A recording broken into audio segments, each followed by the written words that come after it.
दुनिया से धरती पर आया परग्रही अब पूरी तरह इंसान बनकर इंसानों के बीच में जा रहा है। लेकिन अभी भी कई सारे सवाल उसके जहन में ताजा हैं, जो कि इस धरती के लोगों को लेकर हैं। एक लड़की तेजी से भागते हुए जा रही है और जोर जोर से बचाओ बचाओ चिल्ला रही है, जिसका कारण उसके पीछे तकरीबन 10 गुंडों का भागना है। थोड़ी देर भागते भागते उस लड़की का पैर एक छोटे से पत्थर से टकराता है और वो धड़ाम से नीचे जमीन पर गिर पड़ती है। कुछ ही देर बाद वे 10 गुंडे भी उस जगह पहुंच जाते हैं और उस लड़की को चारों तरफ से घेर लेते हैं। अब बचकर कहां जाएगी? अब तुझे हमसे कोई नहीं बचा सकता, उन गुंडों ने एक अजीब सी हंसी हंसते हुए कहा। देखो, मैं तुम्हारे आगे हाथ जोड़ती हूं, प्लीज मुझे जाने दो, भगवान के लिए छोड़ दो मुझे। उस लड़की ने उन सभी गुंडों से रिक्वेस्ट करते हुए आगे कहा, मैंने तुम लोगों का क्या बिगाड़ा है? बहुत हुआ रे तेरा, अब जल्दी से इसका मुंह बंद करके गाड़ी में ले चलो। ऐसा कहते ही उन गुंडों ने एक रुमाल से उस लड़की का मुंह बांधने की कोशिश की। तभी अचानक वहां पर एक अनजान आवाज आई, छोड़ दो इस लड़की को, एक अनजान शख्स ने कहा।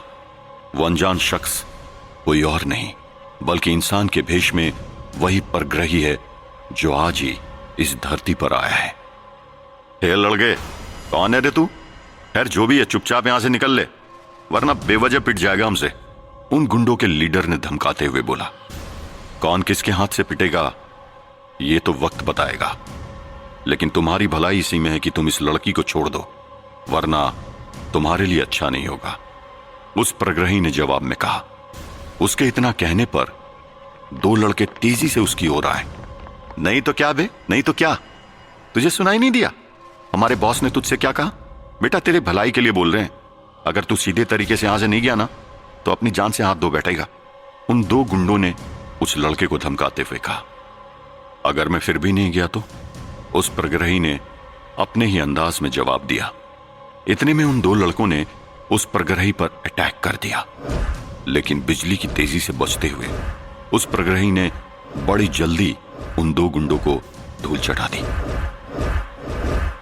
उस परग्रही की इस फाइट को देखकर वहां पर खड़े बाकी गुंडे पूरी तरह शॉक्ड हो गए और साथ ही वो लड़की भी हैरान रह गई, जो अभी तक उन गुंडों से खुद को छुड़ाने के लिए उनके आगे गिड़गिड़ा रही थी।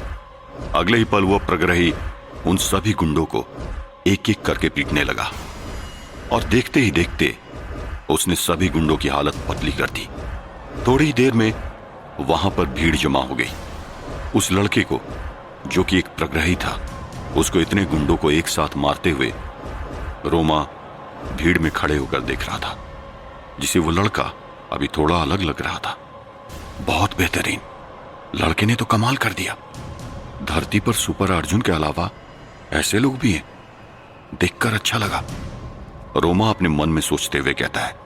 तो वहीं दूसरी तरफ अब उन सभी लड़कों की धुलाई हो चुकी है जो उस लड़की को छेड़ रहे थे। उस लड़के ने उन सभी गुंडों की मार मार के इतनी हालत खराब कर दी है कि उन सभी के पास अब उठने की भी ताकत नहीं बची है। लेकिन उस लड़के का मन अभी भी नहीं भरा, इसलिए वो फिर एक बार उन गुंडों को मारने पहुंचा, जो कि अभी नीचे जमीन पर घायल लेटे पड़े हैं। वो लड़का अभी काफी गुस्से में है और यही नहीं, उसकी आंखों में एक अलग सी चमक आ गई है, जिसे रोमा ने देख लिया है। और अब रोमा को वो लड़का बाकी इंसानों से काफी अलग लग रहा है।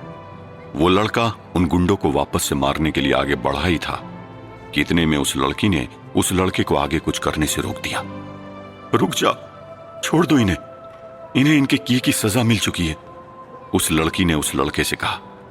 उस लड़की के ऐसा कहते ही उस लड़के ने उन गुंडों को कुछ नहीं किया और वहां से आगे को जाने लगा। रुक जाओ, अरे ये तो बताते जाओ कि तुम्हारा नाम क्या है, लड़की ने पूछा। उस लड़की के साथ ही वहां पर तमाम मौजूद लोग उस लड़के का नाम जानना चाहते थे, क्योंकि उसने जो बहादुरी वाला काम किया था वो वाकई में काबिले तारीफ था। वहां पर खड़े सभी लोग उस लड़के के जवाब का इंतजार कर रहे थे। विराज, उस लड़के ने जवाब दिया, थैंक यू सो मच। अगर आज आप नहीं होते तो पता नहीं मेरे साथ क्या होता, लड़की ने कहा। इसके बाद विराज वहां से जाने लगता है। उस भीड़ भाड़ से कुछ आगे पहुंचने पर वहां पर विराज को एलियंस टीम हेड रोमा मिला, जो उसका इंतजार बड़ी बेसब्री से कर रहा था। रोमा ने उस लड़के यानी विराज को बड़े गौर से देखा, लेकिन वो रोमा की ओर बगैर ध्यान दिए आगे की ओर बढ़ने लगा। लेकिन इसके बाद रोमा तेजी से भागते हुए उसके आगे जा पहुंचा। कौन है आप, और आपने मेरा रास्ता क्यों रोका हुआ है, उस लड़के विराज ने सवाल किया। यही तो मैं तुमसे पूछना चाहता हूं कि तुम कौन हो, रोमा ने सवाल किया। लेकिन तुम्हें क्यों पूछना है मेरे बारे में, मैं जो भी हूं उससे तुम्हें क्या, तुम अपना काम करो और मुझे अपना काम करने दो, विराज ने एक सिंपल सा जवाब दिया। हाँ, मैं अच्छी तरह जानता हूं कि मैं अभी क्या कर रहा हूं और मुझे आगे क्या करना है, इसलिए तुम्हारी भलाई इसी में है कि तुम मुझे सच बता दो कि तुम कौन हो, रोमा ने एक बार फिर उस लड़के को आंखें दिखाते हुए कहा। अगर मैंने अपने बारे में कुछ नहीं बताया तो क्या करोगे तुम, विराज ने अपने ही अंदाज में कहा। तो फिर मैं वही करूंगा जो तुमने सपने में भी नहीं सोचा होगा, रोमा ने भी अपने ही अंदाज में जवाब दिया। क्या तुम मुझे धमकी दे रहे हो, विराज ने सवाल किया। जो भी समझना समझ सकते हो, लेकिन हो सके तो इसे चेतावनी ही समझो, क्योंकि अगर तुमने मेरे सवालों का जवाब नहीं दिया तो तुम्हें इसका अंजाम जल्द ही भुगतना होगा, क्योंकि मुझे जानना है कि तुम हो कौन, धरतीवासी तो लगते नहीं, रोमा ने एक कड़कती आवाज में जवाब दिया। ओह, तो तुम सीधी तरह से नहीं मानोगे, इसका मतलब अब तुम्हारा मुझे वही हाल करना होगा जो मैं अभी अभी कुछ लोगों का करके आया हूं। ऐसा कहते ही विराज ने रोमा से फाइट करने के लिए अपनी पोजीशन ले ली, तो वहीं रोमा भी तैयार है इस लड़ाई के लिए। वहीं दूसरी ओर पैरेलल वर्ल्ड का अर्जुन देर रात अपने घर पहुंचा, जहां पूरे घर वाले उसका बेसब्री से इंतजार कर रहे हैं। तो वहीं इतनी देर से घर लौटने पर अर्जुन मन ही मन काफी डरा हुआ है। घर के अंदर पहुंचते ही अर्जुन ने डरी डरी नजरों से अपने फैमिली मेंबर को देखा, जहां उसके माता पिता उसे बड़े गुस्से से देख रहे हैं।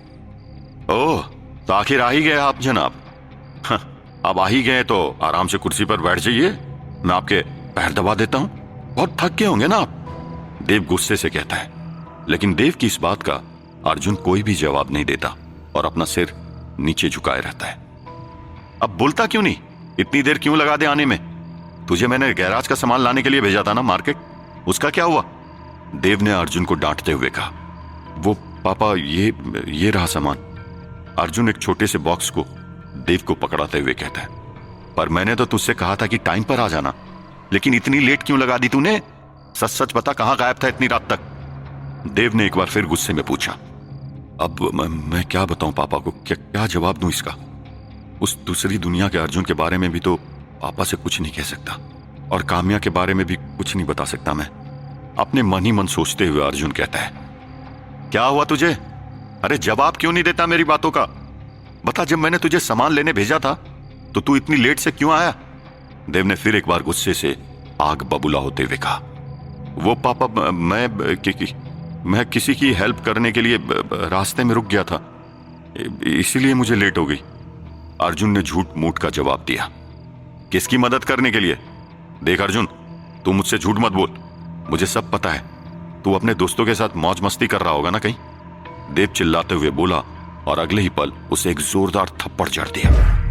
अरे क्या कर रहे हैं आप, जवान बेटा है, कोई जवान बेटे को थप्पड़ मारता है क्या, देविका बीच में देव को रोकते हुए बोली।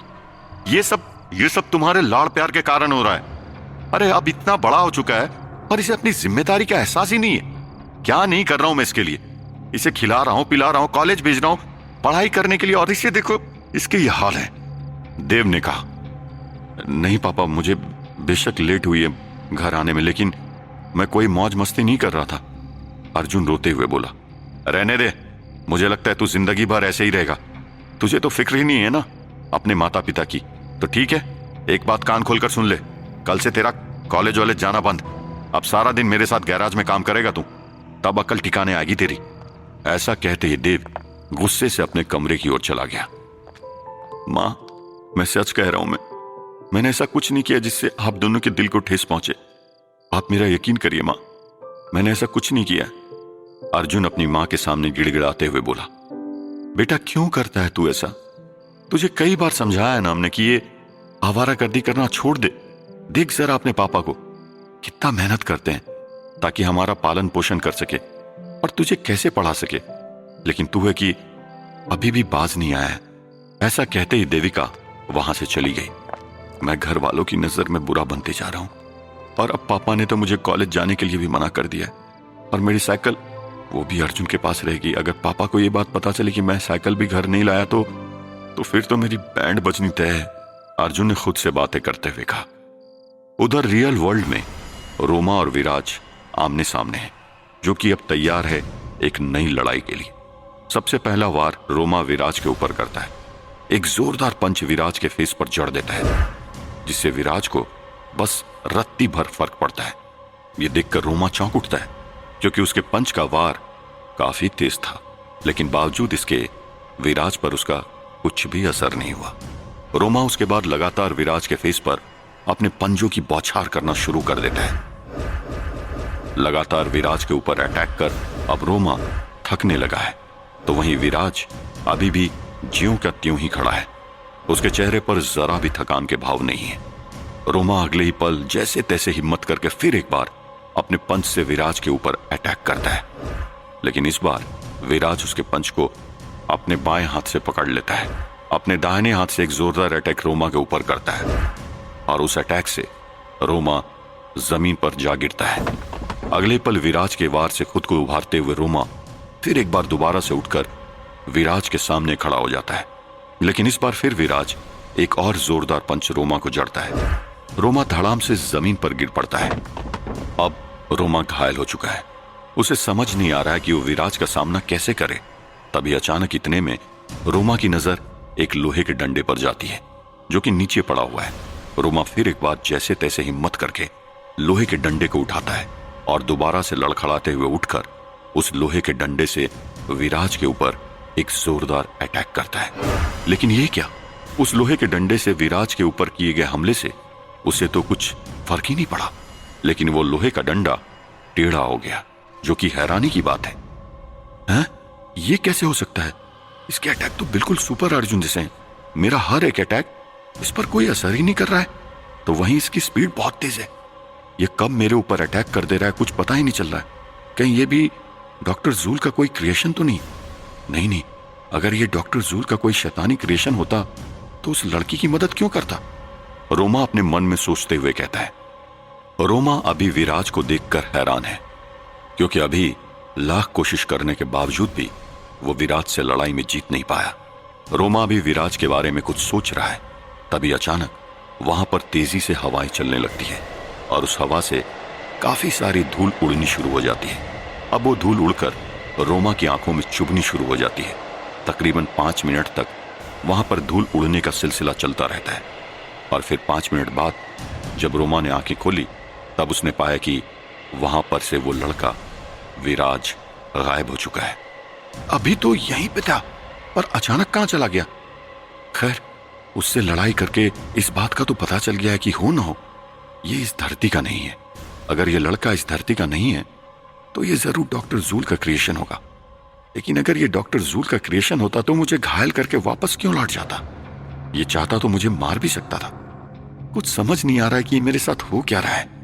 रोमा खुद में ही परेशान होते हुए कहता है। तो वहीं दूसरी तरफ विराज अब उस जगह से निकलकर दूसरी जगह जा पहुंचा है। वो आदमी कौन था जो मेरे साथ लड़ाई कर रहा था? उसने मुझसे कुछ अजीब से सवाल क्यों पूछे? आखिर क्या मकसद हो सकता है उसका मुझसे ऐसी बातें करने का? कुछ ऐसे ही सवाल विराज के मन में रोमा को लेकर उमड़ रहे थे। तभी अचानक वो एक दुकान के पास जाता है। वहां पर बहुत से लोग इकट्ठा हैं। वहां पर एक बड़ी सी टीवी लगी हुई है, जहां सुपर अर्जुन को लेकर एक न्यूज टेलीकास्ट हो रही है। अच्छाई का रक्षक बना अच्छाई का दुश्मन। जो कल तलक अच्छाई की रक्षा किया करता था, वो अब बन चुका है अच्छाई का सबसे बड़ा दुश्मन। आखिर क्या राज है इस न्यूज का?